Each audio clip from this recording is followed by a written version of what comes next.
이 책은 스토리텔링식으로 진행하고 있어 두 명의 주인공이 등장하는데 한 명은 사이온지입니다. 사이온지는 대형 슈퍼마켓 체인의 회장이며 비행기 안에서 우연히 만나 경영의 여러 조언을 전해주는 중요한 인물이라고 할 수 있습니다. 다른 한 명은 주니치인데요. 이탈리안 식당 파레오의 사장이며 개업 3년 만에 식당 운영에 위기를 겪어 가게를 양도하기 위해 비행기에 올랐다가 사이온지를 만나 많은 깨달음을 얻는 주인공입니다. 처음으로 알아볼 주니치가 운영하던 식당의 문제점은 회계장부와 기간이익에 대한 집착, 너무 많은 메뉴의 수, 일률적인 비용 절감, 이 세 가지라고 요약할 수 있습니다. 첫 번째로 회계장부와 기간이익에 대한 집착에서 먼저 설명드릴 회계장부란 기업 활동에서 발생하는 회계상의 거래를 기록, 정리하기 위한 문서를 말합니다. 그림에서 보면 3번과 4번의 내용을 주로 다룬다고 할 수 있는데 이는 사내 정보로서 과거와 미래의 일을 나타내고 있다는 것을 뜻합니다.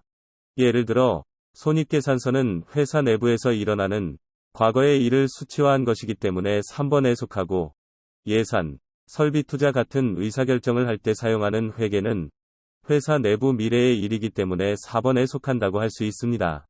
이러한 회계장부가 과거와 미래의 일을 나타내기에 유용한 정보임은 확실하지만 회사 내부의 과거 사건의 비중이 더 큰 회계장부에 대한 과도한 집착은 미래보다 과거에 치중함으로써 향후 미래 이익을 내야 할 기업들이 근시안적인 목표만 갖게 된다는 위험이 존재합니다. 다음으로 설명드릴 기간이익이란 회사의 과거 실적을 판단하기 위해 1개월, 1년 단위로 나눠 매출에서 비용을 제외하고 계산한 값입니다. 이러한 이익이 기업의 실적을 그대로 나타내준다는 점에서 중요하다고 할 수 있는데 이를 어느 시점에서 계상하는가에 문제가 있습니다. 손님에게 요리를 제공했을 때 계상할 것인지, 요리를 제공하기 위해 여러 준비를 했을 때 계상할 것인지, 아니면 손님이 이를 지불했을 때 계상할 것인지에 따라 기간이익이 다르게 나타날 수 있기 때문입니다. 실제로 재고의 가치는 어디서 만들어지는가의 문제가 중요한데 이익을 창출해내는 재고의 가치가 어디서 만들어지는가는 손익계산서에 나와 있지 않습니다. 그런데도 20세기 전 경영자들은 그저 수치상으로 나타낼 뿐인 손익계산서를 중시하였다는 문제가 존재합니다. 또한 경영자가 자의로 이를 조작할 가능성이 존재하기에 실제로 신뢰하기에는 위험하다고 할 수 있습니다. 그렇기에 수치상으로 좋은 실적을 보여줘야 하는 경영자들은 기간이익을 조작하고 싶은 유혹을 느끼게 되고 장기적인 이익 창출보다는 지금 당장 눈앞에 나타나는 단기 이익을 추구하는 경영을 하게 되는 것입니다. 이렇게 되면 1년 동안 창출한 이익과 실제로 들어온 현금이 일치하지 않는 문제점이 생기게 되어 회계장부상으로는 막대한 이익을 내는 회사가 실상으로는 현금이 부족하여 파산하는 상황이 발생하는 것입니다. 이렇듯 회계장부에서 보여주는 기간이익이 실제로 돈을 벌었다는 것과는 다르기 때문에 이에 집착해서는 안 되고 실제로 현금 수치를 보여주는 현금 흐름에 집중해야 합니다. 경영은 회계기간과 상관없이 계속 이루어지기에 단기 이익만을 창출하려 혈안이 되어서는 안 되고 기업이 미래까지 존속할 수 있도록 만들어주는 새로운 가치를 통해 새로운 현금 흐름을 만들어내야 합니다. 이익의 크기와 상관없이 지금 당장의 현금이 부족하면 기업은 파산을 맞게 되므로 과거의 이익에 집착하는 것보다 미래까지 이어질 가치를 계속 만드는 것이 경영의 핵심이라고 할 수 있습니다. 이에 피터 드러커는 수익성의 측정값은 거기에 있는 모든 자원의 수익 창출 능력을 나타내야 한다. 그것은 어떤 일정한 기간의 이익을 측정하는 것이 아니다. 영속적 사업체로서 기업의 수익성에 초점을 맞춰야 한다. 라고 했습니다. 일정 기간의 이익보다 앞으로 기업의 존속 가능성, 수익성 등에 초점을 맞춰야 한다는 것을 강조하고 있다고 볼 수 있습니다. 그 다음으로 설명드릴 기존 경영의 문제점은 너무 많은 메뉴의 수입니다. 너무 많은 메뉴가 가지는 문제점은 첫 번째로 품목수가 많으면 레시피 관리가 어려워진다는 것이고 두 번째로는 식재의 재고가 늘어나 보관 장소가 부족하게 된다는 것입니다. 세 번째로 결국 식재의 구매에 필요한 운영자금이 늘어나고 레스토랑 운영비용이 증가하여 이익 창출 능력에 악영향을 끼친다고 볼 수 있습니다. 무작정 많은 메뉴보다는 잘 팔리는 10%의 핵심 메뉴나 당사의 시그니처 메뉴에 집중하며 개발하는 것이 중요하지만 주니치는 이 점을 간과하여 무작정 많은 메뉴를 만들어냈고 와인은 100여 가지 종류나 보유하여 막대한 보관 비용을 지불하고 있었습니다. 이에 사이온치는 주니치의 메뉴 선정 방식에 문제점을 제기하며 여러 상품의 유형을 설명하였는데 다음의 11가지로 요약해 볼 수 있습니다. 중요한 제품들만 설명해드리자면 첫 번째로 오늘의 주력 제품이 있습니다. 이는 항상 큰 매출을 차지하여 큰 이익을 가져다주는 제품입니다. 그 다음으로는 내일의 주력 제품이 있는데 이것은 특별히 광고하지 않아도 매출, 이익이 많은 제품으로 사이온치는 이 제품에 가장 큰 비용을 들여야 한다고 중요성을 강조하였습니다. 반면 누가 봐도 명백한 문제 제품인 실패 제품이나 경영자가 집착해서 사람, 물건, 돈 같은 경영자원을 막대하게 쓰고 있는 독선적 제품도 있는데 이런 제품들의 존재를 인지하고 줄여서 기업 경영의 악영향을 제거해야 한다고 설명하고 있습니다. 이에 피터 드러커는 제품 성격의 변화, 특히 쇠퇴를 향한 변화를 파악해야 한다. 내일의 주력 제품에서 오늘의 주력 제품으로 변화하는지 또는 내일의 주력 제품이 어떻게 변화하는지 개발 제품 이 독선적 제품으로 변화하고 있는지를 알아야 한다. 라고 하여 상품의 유형을 명확하게 인지하고 있는 것의 중요성을 언급하고 있습니다. 지금까지의 내용을 요약해보자면 10%에서 20%의 소수 메뉴가 성과의 90%를 차지하고 있고 나머지 대다수는 성과의 10%를 내는 데에 그치지 않고 수백 가지의 제품 가운데 극히 소수 품목이 매출 대부분을 올리고 있습니다. 그렇기에 메뉴를 과도하게 늘리기보다는 잘 팔리는 10%의 품목에 집중하여 그 품목을 집중적으로 개발하고 변화시켜 나가야 합니다. 여기서 사이온치는 코스트 퍼포먼스에 집중하라고 조언하는데 이는 투입된 비용이나 노력에 대한 성과의 비율, 즉 비용 대비 효과가 좋은 메뉴들을 찾아서 일정한 이윤을 남길 수 있도록 경영하면 매출과 이익을 극대화할 수 있다고 조언합니다. 방금 설명해드린 제품의 유형에 대한 중요성을 잘 보여줄 수 있는 현실 기업의 사례로 레고라는 기업이 있습니다. 아마 어렸을 적 한 번쯤 보았던 장난감 회사로 많이들 익숙하실 겁니다. 레고 기업이 1998년 특허 출원 40년 만에 처음으로 적자를 기록하고 위기를 맞았던 때가 있었습니다. 디지털 시대가 도래함에 따라 아날로그 장난감을 다루던 레고는 적자를 기록하였고 이에 대한 대응책으로 비디오 게임 시장에 뛰어들었습니다. 그와 동시에 사업 다각화를 위하여 의류, 시계, 영화 등으로 사업 분야를 넓혀 나갔고 타깃 소비층도 어린이에서 성인 고객층으로 변화시켰습니다. 위기 극복을 위한 무리한 사업 확장과 기업의 정체성을 흐리는 제품 개발은 오히려 악영향으로 작용했고 더 큰 위기를 맞아 적자를 계속 이어나가게 되었습니다. 이러한 위기를 극복하기 위해 레고는 레고라는 이름에 담긴 재미있게 놀다라는 창립 초기의 핵심 가치로 돌아가고자 했습니다. 가장 먼저 다각화된 사업 분야를 정리하고 무리하게 버렸던 컴퓨터 게임 사업 비중을 축소했습니다. 또한 기존 타겟층이었던 어린이를 위한 시리즈와 캐릭터들을 되살렸습니다. 하지만 어린이들을 위한 제품만을 만드는 것에 치중하는 것이 아니라 성인을 타겟층으로 한 제품 개발을 위하여 각종 스토리를 입힌 제품 출시에도 집중하였습니다. 결국 기존 핵심 가치로 돌아가 사업의 방향성을 기본에 충실하자는 것으로 설정하였고 기존 핵심 사업에 집중하되 디지털 시대에 발맞춰 혁신적인 아이디어를 창출해냈습니다. 왼쪽 사진과 같이 유아층을 겨냥한 제품을 계속해서 만들어냄과 동시에 오른쪽 사진과 같이 성인 고객층이 좋아하는 스타워즈 등의 이야기를 입힌 다양한 제품들을 개발하였습니다. 이러한 위기 극복 방안으로 2000년대 초반에 기록했던 엄청난 적자를 회복하고 다시금 흑자를 기록할 수 있었습니다. 기업 회생을 위해 레고가 중요시했던 것은 그 무엇보다 기존 핵심 가치에 집중하는 것이었습니다. 결국 독선적 제품이나 실패 제품 등을 과감하게 정리하고 오늘의 주력 제품, 내일의 주력 제품 등에 집중하며 아날로그 장난감 회사더라도 트렌드에 발맞춰 변화시켜 나가는 전략이 기업 회생의 가장 중요한 전략이었음을 엿볼 수 있습니다. 무작정 다양한 메뉴와 사업들을 벌이는 것보다 기업의 현금 흐름을 가져다주는 소수의 핵심 제품에 집중하는 것이 기업 경영의 핵심이었다는 것을 레고 기업을 통해 깨달을 수 있습니다. 마지막으로 설명드릴 기존 경영의 문제점은 일률적인 비용 절감입니다.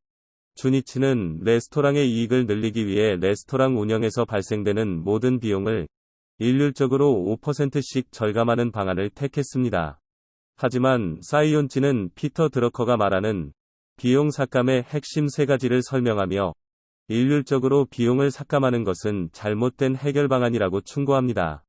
이 핵심 세 가지 원칙인 비용 관리는 최대의 비용에 집중해야 한다. 비용은 그 종류에 따라서 관리해야 한다. 비용 삭감을 하는 효과적인 방법은 활동 그 자체를 멈추는 것이다. 에 대해 자세히 살펴보겠습니다. 첫 번째, 최대 비용에 집중하는 비용 삭감의 원칙입니다. 피터 드러커는 5만 달러의 비용을 10% 삭감하는 데 필요한 노력과 500만 달러의 비용을 10% 삭감하는 데 필요한 노력이 거의 같다 라고 말했습니다. 예를 들어 식사를 마친 후 계산에 필요한 영수증 종이 구입에 드는 비용을 기존의 10% 줄이는 데 드는 노력과 레스토랑 운영에서 낭비되고 있는 혹은 필요하지 않은 웨이터리스, 즉 잉여 인력과 예비 인력 10%를 줄이는 데 필요한 노력은 같다는 것입니다. 영수증 종이에서 비롯된 5만원의 소비와 웨이터리스의 급여 50만원을 줄이는 데 드는 노력이 같다면 더 높은 비용인 웨이터리스의 급여를 줄이는 데 집중해야 한다는 것입니다. 비용 삭감의 핵심 두 번째를 설명하기 전 세 번째 핵심부터 설명드리겠습니다. 세 번째 비용 삭감의 핵심은 활동 자체를 멈추는 것입니다. 비용을 발생시키는 활동이 레스토랑 운영과 아무런 관련성이 없다면 당연히 활동 자체를 멈추어야 합니다. 하지만 영업활동과 관련된 활동만을 수행하는 영속적 사업체에게는 이러한 극단적 방법이 적합하지 않을 수 있습니다. 주니치의 경우 본인의 레스토랑 운영 방식에 있어서 영업활동과 관련이 없는 활동을 하고 있지 않다고 생각했습니다. 이러한 주니치의 생각을 들은 사이온치는 두 번째 비용 삭감의 핵심에 대해 알려줍니다. 비용 삭감의 두 번째 핵심, 비용의 종류에 따른 관리입니다. 피터 드러커는 비용의 90%는 가치를 만들지 않는 90%의 활동에서 발생한다고 말했습니다. 사이온치는 이 사실을 주니치에게 알려주며 현재 레스토랑에서 가치를 만들지 못하는 90%의 활동이 무엇인지 생각해보라고 합니다. 또 관리 가능한 지출에 해당하는 비용을 생각하면 더욱 쉬워질 것이라는 조언도 해줍니다. 관리 가능한 지출이란 취소 불가능한 의사결정의 결과인 지출과 현재의 사업을 유지하기 위한 지출을 제외한 모든 지출입니다. 여기서 말하는 취소 불가능한 의사결정의 결과는 과거 투자에서 파생된 비용입니다. 예를 들면 주니치가 레스토랑의 간판을 거액의 비용을 들여 만들었다고 합시다. 이는 취소할 수도 없고 돈을 돌려받을 수도 없는 최소 불가능한 의사결정의 결과에 해당하는 것입니다. 현재의 사업을 유지하기 위한 지출에는 인건비와 원재료비 등이 있습니다. 주니치는 이 두 가지 종류의 지출을 제외한 파레오 레스토랑의 관리 가능한 지출에는 신메뉴 개발을 위한 연구개발비, 전단지 광고 등과 같은 판매 촉진비, 직원들의 신메뉴에 대한 교육 훈련비, 조리도구의 설비갱신 및 설비 확장 등에 대한 지출이 있다는 것을 깨닫습니다. 앞서 설명한 피터 드러커의 비용 삭감 원칙을 잘 적용하여 위기에서 벗어난 기업인 사우스웨스트 항공사가 있습니다. 2000년대 초 기름값의 지속적인 상승으로 인한 고유가 시대의 장기화로 인해 저가 항공사는 위기를 맞았습니다. 석유값의 폭등으로 예년보다 3배 이상의 석유 관련 지출이 늘어났지만 낮은 가격이 경쟁력인 저가 항공사는 이익 유지를 위해 늘어난 비용에 비례하여 티켓의 판매가를 쉽사리 올리지 못했습니다. 만약 비행기 티켓의 판매가를 높여버린다면 탑승객들은 다른 비행사보다 낮은 서비스를 제공하는 저가 항공사를 평소보다 높은 비용을 지불하면서까지 탑승하지 않고 싶을 것이기 때문입니다. 이러한 위기 속에서 사우스웨스트 항공은 가치를 창출하는 비용의 구분을 통해 효율적으로 비용을 삭감했습니다. 먼저 저가 항공사 이미지를 활용하여 탑승객들이 자사의 기내 서비스에 큰 기대를 하지 않는다는 사실을 이용했습니다. 사우스웨스트 항공의 가치는 탑승객들에게 제공되는 고품질 서비스가 아닌 낮은 가격에 중점을 두고 있으므로 기내 서비스에서 가장 큰 부분을 차지하는 기내식 제공을 중단했습니다. 투입 대비 큰 가치를 창출하지 못하는 기내식 대신 최소한의 음료와 스낵을 제공했고, 이에 따른 기내식 담당 승무원의 필요성 또한 없어졌습니다. 사우스웨스트 항공은 최소한의 승무원으로 비행을 할 수 있게 되어 기내 서비스에 대한 비용 삭감뿐만 아니라 인건비까지 절약하게 되었습니다. 또 기내식 준비 시간의 절약으로 인해 이륙 시간이 단축되어 정시 출발 보장이라는 새로운 경쟁력까지 갖출 수 있게 되었습니다. 또 사우스웨스트 항공은 관리 가능한 지출이 무엇인지 잘 파악했습니다. 관리 가능한 지출을 줄이기 위해 현재 사업 유지를 위한 지출에 집중했습니다. 운행하는 모든 항공기를 보잉 737이라는 동일 기종으로 통일하여 직원들이 숙지해야 하는 매뉴얼까지 통일하였습니다. 새로운 항공기의 구입이 불필요해짐에 따라 큰 비용이 따르는 설비 확장비의 지출 필요성이 없어졌습니다. 또한 새로운 항공기 운행과 관련된 직원 교육 훈련비와 설비 갱신비 등과 같은 관리 가능한 지출을 감소할 수 있게 되었습니다.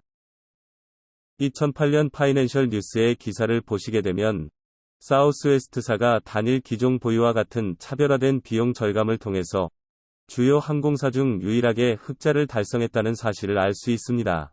따라서 이러한 사우스웨스트 항공사의 사례는 피터 드러커가 주장한 비용 삭감의 핵심 중 최대 비용의 집중과 비용의 종류에 따른 관리를 잘 활용한 비용 절감 사례라고 볼 수 있습니다. 주니치는 레스토랑의 비용을 절감하는 데 있어서 비용을 발생시키는 활동이 가치 창출을 하는지에 대한 여부와 관리 가능한 지출이 무엇인지를 고려하게 되었습니다. 또한 이 두 가지 모두를 고려해 봤을 때 절감할 수 있는 비용들 중에서 최대의 비용을 절감해야 한다는 사실을 깨닫게 됩니다. 사이온즈의 조언을 통해 일률적인 비용 절감에서 개별적인 비용 절감의 방식이 적절하다는 것을 깨닫게 됩니다. 피터 드러커는 분명히 이익은 비용을 공급한다. 그러나 경영자가 이익 창출을 위한 활동에 비용을 쓰려고 의식적으로 노력하지 않으면 비용은 아무것도 만들어내지 않는 활동에 쓰인다. 라고 했습니다. 따라서 이익 창출을 위한 비용 발생은 불가피하기 때문에 가치 창출이 따르는 비용을 구분하는 것이 중요하다는 것을 알 수 있습니다. 앞선 발표에서는 피터 드러커의 주장을 활용한 사이온즈의 조언을 통해 주니치는 기존 경영의 문제점에 대해 알게 되었습니다. 이제 주니치가 어떻게 레스토랑의 경영 문제점들을 해결하게 되는지 말씀드리겠습니다. 사이온즈는 ABC 활동 원가 계산, 고객 중심 가격 설정, 피터 드러커가 말하는 이익의 기능을 설명해주며 주니치에게 기존 레스토랑 경영 문제점에 대한 해결 방안을 제시합니다.